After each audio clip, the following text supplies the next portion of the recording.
Rise and shine, it's time for the state of the economy.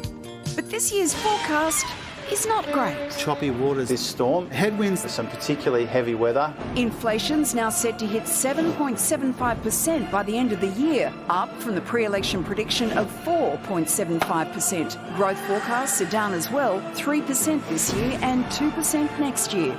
All thanks to the supply chain troubles triggered by the usual suspects: war, natural disasters and COVID disruptions, both here and abroad. The economic picture I've set out today represents a convergence of challenges, the kind of which comes around once in a generation.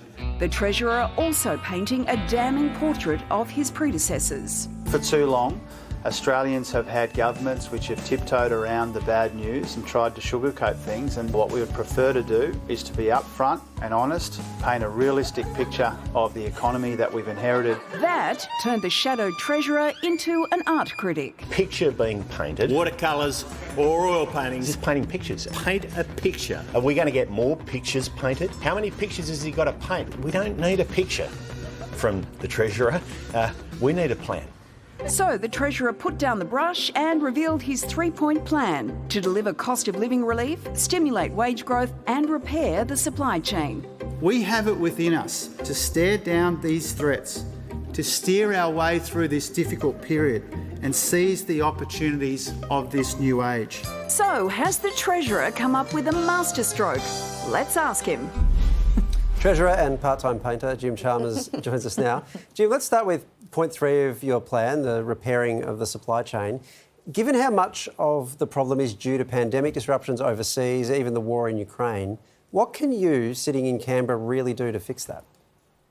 Yeah, well, the task for this government, Waleed, is to focus on where we can make a difference. And I think we can make a difference when it comes to these skills and labour shortages by training more people, which will be something we'll discuss at the Jobs and Skills Summit in a few weeks' time. We can make a difference in energy by introducing cleaner and cheaper and more reliable energy into the system. We can make a difference when it comes to investing in those supply chains, whether it's advanced manufacturing or other parts of the supply chain. And a lot of those issues have been festering for some time, made worse by COVID, but neglected really for too long. And so part of our job is to do what we can to try and repair those supply chains and take some of those inflationary pressures out of the system. But I guess that just takes me back to the question though. What is it that's concrete that you can do, given that so much of what is causing the problem is beyond your control?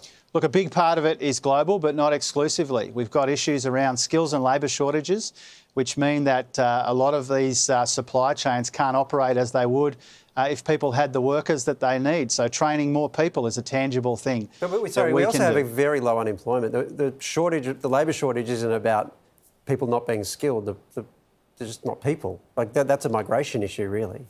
No, well, it's partly about skills, it's partly about migration, you're right, but it's about building a bigger, more productive, better trained workforce. And part of that is making it cheaper for people to return to work after they have kids.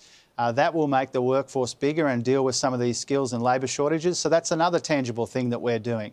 Making childcare cheaper is a really important economic reform. Well, Treasurer, if you can sort out the supply chain, you're still going to need some money to be able to buy the things. So let's talk wages. Labor's promised that wages are going to go up underneath this government. However, that's really independent of government, right? So what can you do to make sure and guarantee for people that they will start getting paid more, and when can they see it? Well, the new numbers that I released today showed that there will be relatively strong wages growth, but it won't for the very near term catch up with some of this extraordinarily high inflation that we've got. So unfortunately for the time being, real wages will continue to go backwards, but sometime in 23-24, according to the Treasury forecast, we'll get that real wages growth which has been absent for too long. And the way that we do that, part of it's about moderating inflation, but also it's about having a policy to get wages moving again, training people for higher wage opportunities, making it easier through childcare for people to work more and earn more if they want to do that,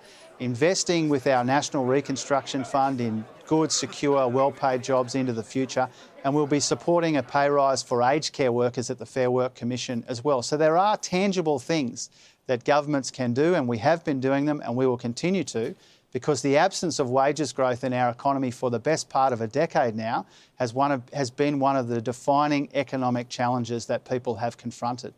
Treasurer, one of the problems that everyday Aussies have got is having enough money in their pockets. And if you're serious about helping out with those cost of living pressures, wouldn't you extend the cut to the petrol excise? Oh, look, if we could afford to do that, that'd be a different question. But unfortunately, we've got this budget which is absolutely heaving with debt, which is getting more expensive for us to service because interest rates on that debt are going up. And so we've got to be upfront with your viewers about what we can and can't do. And I think people, they won't be happy when that comes back on, but I think people do understand. I guess the reason the petrol excise is such a focus is that it flows through to everything. So it's individuals spending money to get to work who live a long way out from the city or whatever. It's that, but it's also transporting food and all these other things that show up that make things really expensive right now over the next 18 months when inflation is out of control.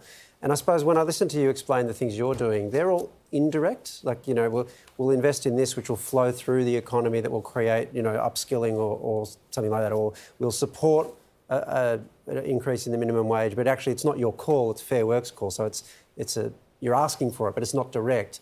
The petrol thing is the one really direct, concrete thing you could do for this acute period of high inflation that would help in all kinds of plenary ways. It just seems odd that that's the one thing you won't do. Oh, well, first of all, I don't entirely agree that, giving childcare relief, for example, is not a direct, tangible thing that we might do. But to pick up your broader point, which I do understand, Waleed, I know that people would like us to continue that relief forever. And my choice is... Not forever. Not forever, actually. That's the point. Well, even for a little longer. Yeah, in the short term, when inflation's really high, yeah. Yeah, well, even for a little longer. But my point is, my choice really, as Treasurer, is to pretend that everything's fine and we can continue to extend these programs. But I do really need to be responsible and upfront with people. And so I'm not going to lie to your viewers about that, Waleed. No, I'd rather be upfront with them about it. That's what we Let's be clear. to do. I'm not asking you to lie. But I guess what you're saying is about priorities. What I'm trying to figure out is why this sort of pattern of prioritising the indirect over the direct. Well, it's partly an issue of cost too. That 6-month program costs around $3 billion. And so it's not cheap. And, that's one of the things that we need to weigh up as well. Treasurer, thanks so much for your time. Thanks for your time.